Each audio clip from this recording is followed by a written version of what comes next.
Good afternoon, friends and family. We are in Laodicea. Laodicea Yeah. in Turkey. And this is the sixth church that we are doing. A magnificent city that Yeah. was totally ruined. But this is the sixth church that we're doing. And it is really, really hot. So we said we're not going to do this in the middle of summer again. So, and this place, Milan, is going to give you the history. Yes, so there was no natural water coming from here. So they got the water from another place, another town. So the water came in. So there was not tanks, but in their time they called them pools and reservoirs for the water to come in. And then they had a very sophisticated system to distribute the water. There were pools here. They had latrines, which was revolutionary for that stage. And all the water came in from a hot water springs at another location. It came here. By the time it got here, it was lukewarm. And this is the message in that time, in the context of a town that didn't have any water, that got it from somewhere. It started off hot, and by the time it got to this town and to the reservoirs, it was actually lukewarm. So it's interesting. We understand the context now a lot better. This was a very rich town, very affluent. And the problem with that is that the people thought that they were self-sufficient. There was an earthquake in 67 after Christ, and then I think it was 67 after Christ. Please fact check me on this. But the whole city was demolished, and then they rebuilt the city from their own funds, unlike the other towns that normally accept the money to come from Rome to rebuild. So they were very self-reliant and very proudful, a very rich, wealthy, affluent town. And like most of us, if you have everything and everything is going well in your life, you don't need God anymore. And this is exactly what happened here in this place of trading and richness, wealth, and affluence. Yes. So obviously, Laodicea, or the letter to Laodicea, is the seventh letter. Quickly, just want to show you our surroundings. Yeah, this is the atrium where they had their public events. Thousands of people could sit here. It's very impressive and it's very well maintained. Yeah, so one of the only structures that you can really see what it was before. But I want to read for you guys out of Revelation 3, verse 14. The letter is saying, I write to the angel of the church in Laodicea. This says the Amen, the faithful and true witness, the originator of God's creation. I know your works, that you are neither hot or cold. I wish you were cold or hot. So because you are lukewarm and neither hot nor cold, I'm going to vomit you out of my mouth. Strong words, but firstly it's saying the first thing that in all the letters is God first declared who he is. In here he's saying, I am the creator. He's the creator of all. So of earth, heaven, everything that's created on earth. And that's why we honor him. He is the creator. He is the one that made us. So a lot of people honor stuff, but they don't honor the creator that's made it. And I think that's the major problem that happened with idols, that people will idolize the sun or they pray to the moon, but it was actually the creator. So even today, if we look at the sunset, do we idolize the sunset? It's beautiful, but in that moment, do we really feel that it is the creator that made it that we need to honor? So as from verse 17, for you say, I am rich, I have become wealthy and need nothing, and you don't realize that you are wretched, pitiful, poor, blind, and naked. I advise you to buy from me gold refined in the fire, so that you may be rich, white clothes, so that you may be dressed, and your shameful nakedness not to be exposed, and the ointment to spread on your eyes, so that you may see. This is so true about I want to say, the whole civilization of today, that we all think we actually don't need God. We're so proudful. We've got things under control. We make things happen. And I always said, I'm not going to wait for things to happen. I will make things happen. It was even one of my philosophies in life. And it's like, we don't actually need God. And that is what most of the people on earth are saying. And this is exactly what this letter is about.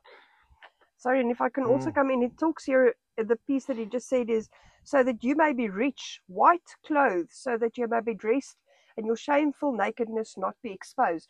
Just another interesting fact, this area was very, very renowned for its black mercantile textiles that they imported and that they exported from here.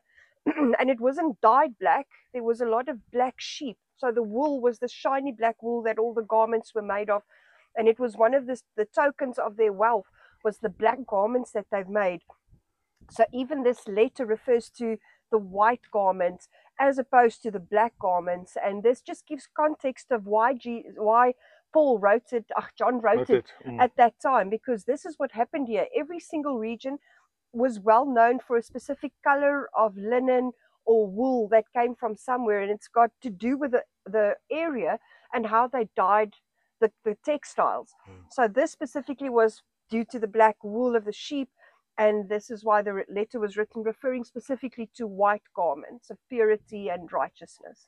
Yeah, so here God is really warning them, and he's really taking a stand to the things that is really against what he is all about. And he's saying, as many as I love, I rebuke and discipline. So because God loves us, he will discipline us. In the sense of discipline is telling us to do the right thing. So, you know, and I'm always saying, what an amazing father if you can discipline your children to do the right things. If you discipline them to think the right way, or you teach them to do the right things. This is the heart of God. Because he loves you, he will obviously protect you, and he will teach you. So that is why he's rebuking them, and he wants to discipline them because he loves them. So he says, I stand at the door and I knock. If anyone hears my voice and opens the door, I will come in to him and eat with him, and he with me. This is a verse that is sometimes just used in different contexts, but what it is actually saying, and God is saying, Jesus is saying, he's knocking on the door all the time. He's knocking at your door all the time to open up, to get rid of all these things that's keeping you away from him. To say, I'm rich, I have enough, I am wealthy, I don't need anything. So he's knocking at the door so that you will open up your door and say, I need God. Before I need money, status, or anything around me, I need God. Yes, and it's by invitation. He invites you. He doesn't kick the door in and forces you to love him. He's not a slave master. And everywhere that we are in, one of the photos we'll put up, the emperor is standing over his slave. And God is a loving father. He's not the slave master that owns us. And when I did my studies, we had a Roman Dutch legal system, and we learned about the pater familias and how the father of the family owns the slaves. We're not belongings of God. We're his children. And he comes by invitation, and he wants us to accept him with love, not by force, not by what we can get out of him or out of fear. And it's moving again, like I said earlier, from orphan spirit to sonship, where you allow your father to rebuke you instead of like an orphan rebelling against any authority. And then always at the end there is a reward. To the one who conquers, I will give him the right to sit with me on my throne, just as I also conquered and sat down with my Father on his throne. Let anyone who has ears listen to what the Spirit says to the churches. So I'm going to go back. The Holy Spirit is talking to you that's listening to this, that's going through this video, and he's speaking to you. The Spirit is speaking to you as he was speaking to all these churches, how to change your life, what God likes, what he doesn't like, who he is.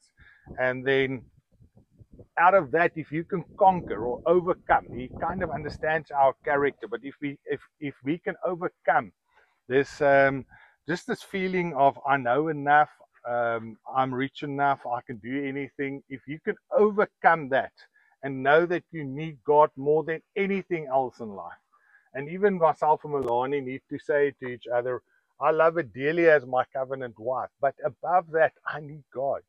I cannot love her if I don't have the love of God inside of me. So yeah, I want to end with that.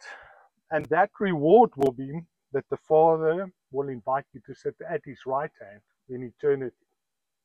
But the most important thing that he's actually just teaching us here, we need to need him more and honor him more to sit him at the throne.